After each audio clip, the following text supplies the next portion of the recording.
The Commander-in-Chief of the Armed Forces of the Federal Republic of Nigeria, President Bola Tinubu, has told the people in charge of security, head north, specifically Sokoto.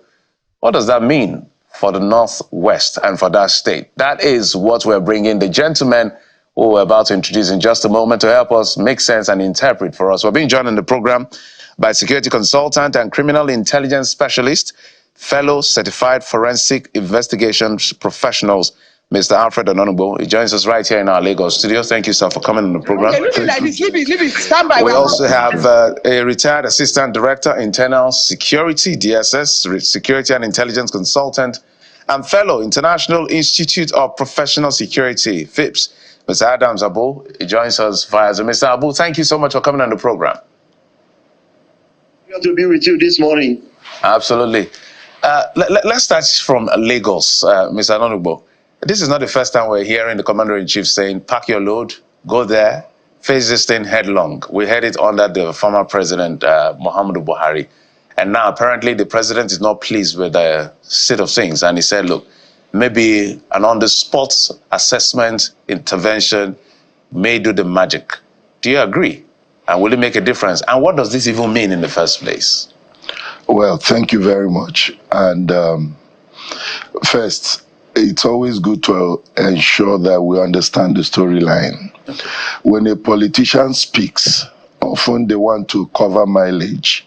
They're preparing for the acceptance that goes beyond just sitting in an office.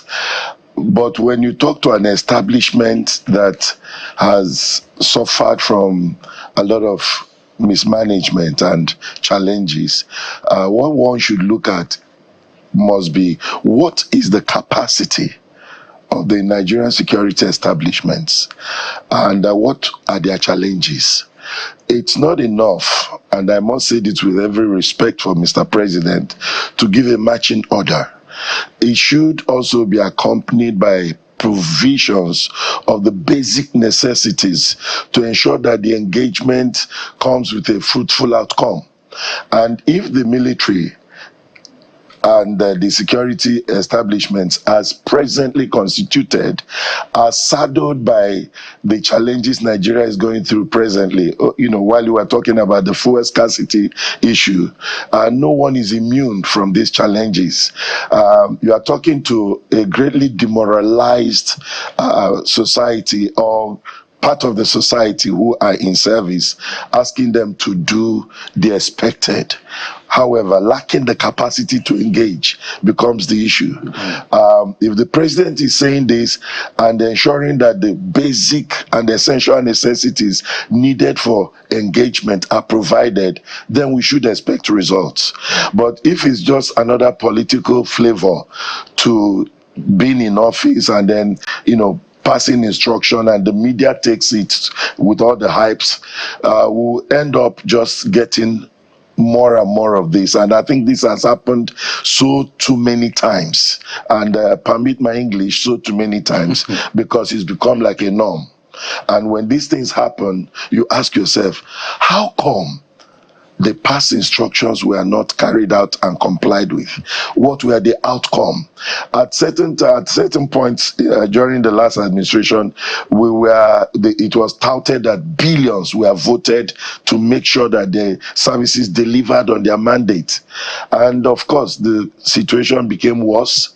We cannot see where the billions were appropriated, and we still have a highly demoralized and uninspired workforce on ground. So these are challenges, and probably in the course of the program we'll be looking at the details.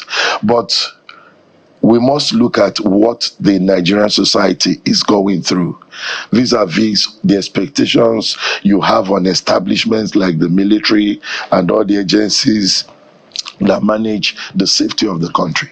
Let's take it to Mr. Abu. Mr. Abu, your quick intervention as far as this is concerned, what it means and what difference will this make? Oh, thank you very much. I think from what we have seen in the past, this is not the first time they call to move to where insecurity is biting harder, taking place. And if we look at what happened in the past, did it really get us what we needed by way of bringing to the lowest, level, the level of insecurity in those areas? If you ask me, I don't think that action is what really we needed at this point. Take a typical example of the medical students that were rescued. The whole force did not move into that place. Are we saying that if they don't move to Sokoto, for instance, they don't know what is happening there? Are we saying we don't, up to now, we have not developed that technology, that operational capacity to deal with the various upsurges coming up in various parts of the country? Are we saying that if there is another upsurge in the southwest, in the southeast, we will continue to move there? I don't think this is an operational standard that we shall continue to be falling onto, rather than doing the needful. And by now, we have had enough of this insecurity that we should have developed a template, operational intelligence template, administrative template, political template to deal with it. But with the kind of fire brigade approach that is being adopted, I don't think we have come to that level, and we need to do it.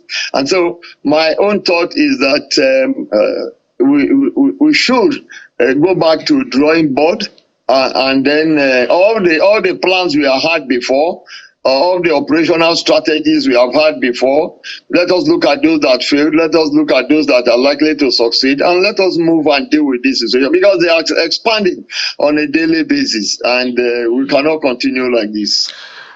Well, let me come back to you, Mr. Honorable, because as Mr. Abu said, we had this during the previous administration, moving to Borno, epicenter of Boko Haram insurgency at that time. And what we've since seen is the bandits, or the terrorists now, have been said to have moved and then spread across board, not just in the northwest now. They moved to not just the northeast, rather, they moved to the northwest. And we've now seen the epidemic of banditry. Just over the weekend, saw videos of bandits, in quote, rejoicing, saying they've taken over the armored personnel carrier belonging to Nigerian military. Even the reports had said the Nigerian military didn't, they just left it because it was stuck in the swamp. But the point is that the bandits were seen in that video rejoicing with our armored personnel carrier. And you just wonder the brazen nature of this bandit. Some of them have TikTok accounts where they show off their weapons, their monies, as though they were like every other law-abiding citizen. And that is why you'll see Nigerians wondering, on the one hand, we've heard these things before. But secondly, is there a possibility that we're not attacking this as we ought to? Because the brazenness is just, unfathomable. Well, lawlessness and impunity of this nature is a product of a faulty foundation in the criminal justice administration system of the country. We've had people commit heinous crimes and there were no consequences, and it took us time to get here. It didn't start with banditry. It started just like a short while ago, what Geoffrey said, when he was on one of his lines during one of the presentations a while ago. When you don't punish crime, when you do not detect criminals and deal with their excesses, it becomes a culture. There had been crisis and some of these problems in the past. I recall the Maitesine incident. Nobody was questioned, nobody was punished, nobody was held accountable. And there has been several crises across the country, in the south, in the east, in the west. And people are not brought to book for breaching the law, for committing crimes punishable by our laws. And over time, it became like an entitlement. Particularly the political class began to patronize criminals, and they saw legitimacy. It was a form of endorsement. So over the time, there's been an interface between criminals and the political class. And of course, with time also, they became entrenched. They began to, access the security platforms, and you find situations where even the courts are brought to the market for wrong actions and wrong pronouncements, and no consequences followed. Reports of breach of human rights by establishment, nobody was held accountable. Put this together, we have produced a state of anarchy by feigning ignorance or just simply ignoring certain activities and actions that required punitive measures to check them. So this is one.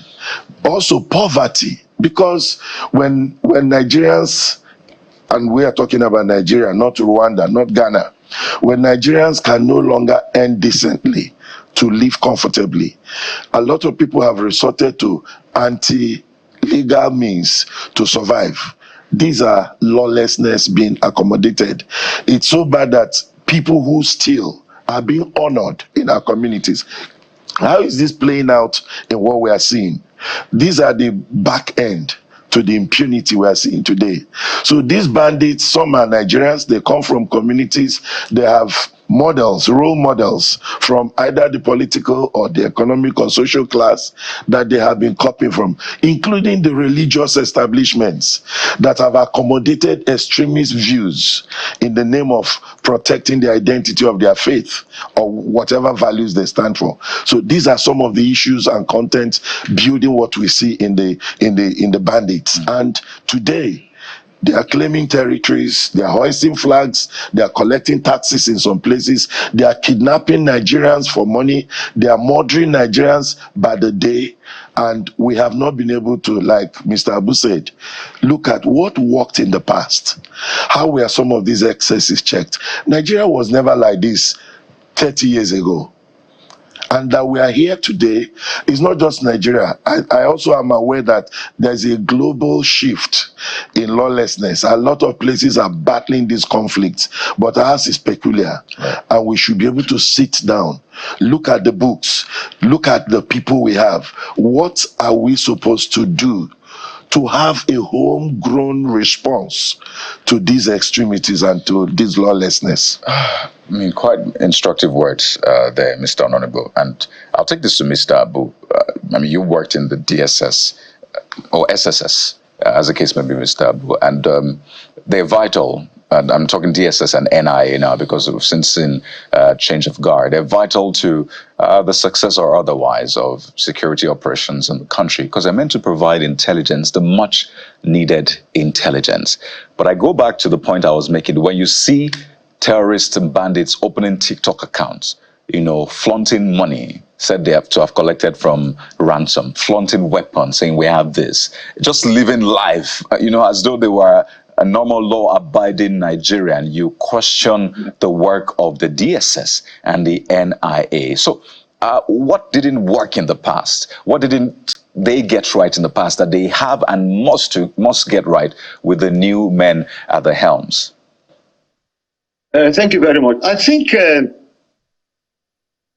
myself personally, I was taken aback when I saw those TikTok thing, saw some of those videos and the like. And I think what did not work in the past that I want us to look at, and I want them to look at, not only in the area of intelligence, but in the area of operations. Because one of the things all over the world, intelligence organizations are in most cases, not even part, they don't used to be part of the operations that goes on in dealing with the intelligence they provide. In some cases they do, but not in all cases. So in that context, I want us to go back to look at it from this aspect. You remember that when these insecurity started, especially Boko Haram and the rest, our excuse for not dealing with it that time was that we were afraid of collateral damage. And so the idea of going to their camp to put out everybody you meet there was our undoing. We were afraid of that, the international community, what they will say and things like that. But they continue to kill and maim without meeting words without looking back and all the like. And I think we have to do away with that notion in this present generation, in this situation, and then move in there, identify them, because I am aware and I do know that there are technology there outside there, all over the world.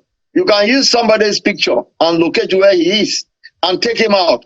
Even ammunitions are produced using DNA that can locate who has that DNA and take him out. And so I think we need to do, and I've said this before, and I want to emphasize it here now, that we should know, look at, I read just yesterday that about 55,000 people have been killed in the last 3 or 4 years in this country. Is there anything more than war? I mean, we are in the state of war, and therefore we should deal with it that we are in a state of war. Therefore, in our present operation to deal with these criminals, we should no longer think about, because anybody that is in their camp, most of the people that are in their camp are working for them, and therefore we should go after them without sparing anybody. That's number one. Number two, like the first, my colleague in the studio said, the level of poverty, and let me repeat it. If you look at the end bad governance protests, particularly in the north, look at those infants that participated. You can see that those people don't seem to have any life to live. Therefore, if any bandit or terrorists come to recruit them, it's easier. And that's why I've always said that it is easier for these terrorists to recruit than government agencies making recruitment into security forces because of the level of poverty. What are we doing? What are the governors in the various states doing to ameliorate the level of poverty in their various communities? The states. They don't seem to be doing it. Most of them, they rely on palliative of rice of 1 mudu or 2 mudu that you eat and it will be the end. We are not undertaking a real economic review that will restore back our lost glory. We need to do it because it goes hand by hand. Crime in these days all over the world. If you look at nations that their country have support their security forces in dealing with criminality, there are nations that they know that their country is there for them at their point of need, and we need to do that. But in this country, everything is left for the federal government. The states don't believe they have any responsibility. The local government does not believe they have any responsibility. And that's why I've said before that I had worked at the various levels of our political structure, local government, state, and so on. If a local government chairman gives 50,000 naira to a DPO to fuel their operational vehicle, he thinks he's doing him favor. Why do you think he does that? Because there is no any law that says you must give the police so thing for operation or civil defense or any other security agency. And the National Assembly sit down there. They don't even make any law to appropriate responsibilities to these 3 tiers of government to support security forces. So many things are going wrong. Therefore, if it is in the area of intelligence, I know that I personally know some of the appointees, and I know what they are capable of doing. And I think they will review what has been going on, and they will do the needful. But if you do this needful, and the capacity is not there for the fighting forces, it will not work. Therefore, government must provide for more recruitment, more training, and acquisition of latest technology. In fact, let me repeat it here. How many commands of the various security agencies can sit in their command and control office and watch the various forests in their area of responsibility and know what is going on there and send a response team to deal with the situation? Do we have that? If we don't have, I think the earlier we begin to have them, not just at headquarters level, at area command operational level, we are supposed to have these facilities. And I think the earlier we do it, and the citizens see response, it is then that the citizens will support what you are doing. If not, we will continue to be beating about the bush, and it's not good for this country. Well, let's bring it to you. So I'm looking at when perhaps dissenting voices, or even journalists and some other people are say things that the state is not comfortable with. I'm just talking generally now. You see the speed at which perhaps the DSS, the DIA, the NIA come at these people. And then, like I said, we see these guys on TikTok literally brazenly showcasing whatever it is they are showcasing. These are enemies of the state, but somehow we can't find them. So I needed you to give perhaps an explanation to this, because the defense budget is the biggest budget most of the time in our budget, 2-point-something trillion and all of that. And he also spoke about the issue of perhaps quote unquote state police. I want you to bring all of this together and how you can help, because like both of you have said, it's not just enough to say go and get this thing done. How do we ensure that money is being spent on defense with all of the intelligence agencies we have? We put it together to make sure that our people are safer, because sometimes we forget that these numbers we call are not animals, they are human beings. Human beings, we understand that about 1-point-something billion was spent in about between June last year and June this year. One SBM intelligence agency said that's how much people used to pay for ransom. So if there's a payment for ransom, somebody collected the money, and yet we can't see the level of security we need in certain parts of the country, which necessitated this move by the president to say go that way. So my question is, how do we reconcile big budgets, a lot of technology on our hands to do other things, yet we can't get these guys and get this job done? Is it that complicated, like they say in security? I don't think it is. The fundamental challenge we've always had, and I've said this over time, is our political system. When you elect or you allow to assume office unelectable people, men and women who lack the basic and necessary credentials to manage public resources, to manage public interests, you will likely have, just anybody that enjoys political patronage from the winning team, so to say, and they will appoint people who will say what the leader wants to hear and who will massage the egos of those who call the shots. These are some of the factors playing out here. You don't expect a blind coach to know the movement of the footballer and his footballers, except by the noise. So that's why you have noise-heavy political leaders who make media issues of things that shouldn't even come to the media in the first place. The insecurity of the entire Nigerian nation has affected us economically. It's crippling our education system. It's affecting every aspect of our social and creative lives. And here we have this situation. The solution is we must go back to the drawing board. I also have a difficulty in accepting the quota system, and even if there should be in engaging people who run the affairs of the state, they should be by merit. They should be by antecedents. These should be people whose credentials speaks, and they have track records that they've been in this system, they've been productive in those areas. You engage them, they will not want their reputation to depreciate. They will want to achieve more. And also we have this, we run a system devoid of patriotic zeal. I think we have lost two things in this country. One, patriotism, working for the benefit of the state and the people. And then secondly, and I've said this several times, the office of the citizen of the Federal Republic of Nigeria is conspicuously missing from the equation, because people no longer work for Nigerians. They use offices to take care of themselves, and we see that every day. Properties, acquisitions.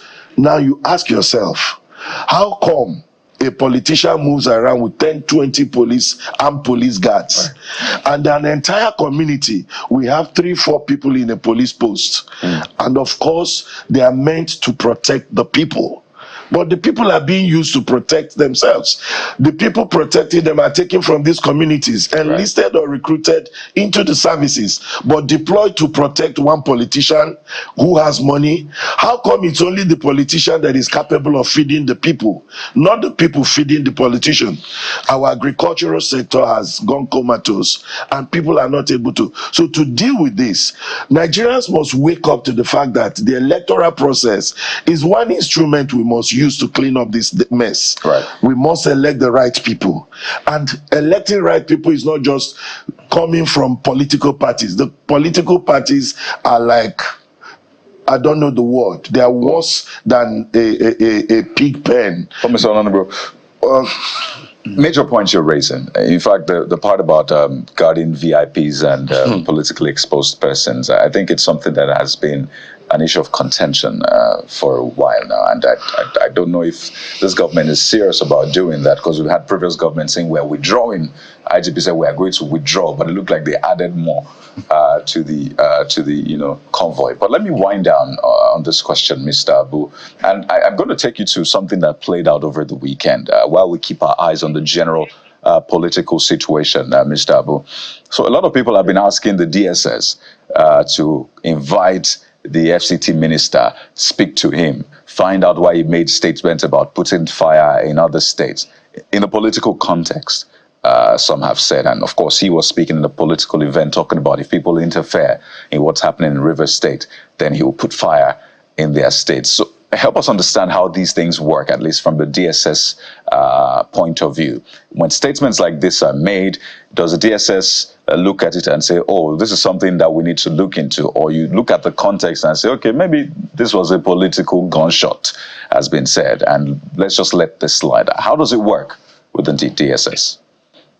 Well, thank you very much. I mean, that statement as it is, I mean, from the point of view of security, it is inciting and is frightening. Some people, even in that state, even will be afraid to come out and oppose him. Let me say the minister now.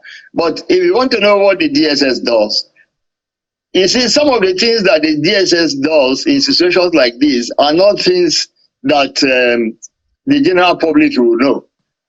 First and foremost, the DSS could invite him without anybody knowing. The DSS could get in touch with him without anybody knowing. And the DSS, if it's based on their own interaction with him and other intelligence they have from elsewhere, discover that is something that will really incite criminality or violence in any part of the country, they have a particular action to take in reporting him to the CNC and so on and so forth. But let me say this.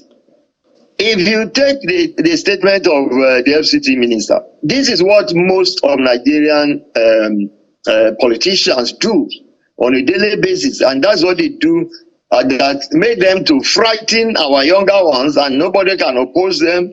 And that's why you find out that some of the younger ones that whose future are being mortgaged are the one even fighting for them when the chips are down. So we don't just put it aside by way of nothing is happening. No, they work upon it. The only thing is that as it is, and I've heard the president, the new DG, saying he will be professional, as it were. And when you are professional, most of our operations are covered. It's not something that will bring it to the press all the time. So I think that is what will happen. But I want to say that what the man has said is not different from what most politicians in this country do. You will even be surprised. Mr. Abufami Button, Yes. so what my colleague Kayode is asking, it looks like there are different set of rules for politicians and for regular citizens. That's what we're saying. No, you see, no, there are no different set of rules. I think what is happening here is that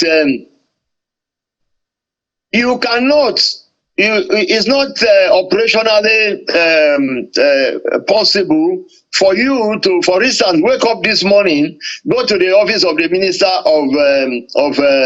FCT and carry him for interrogation because he has made a statement.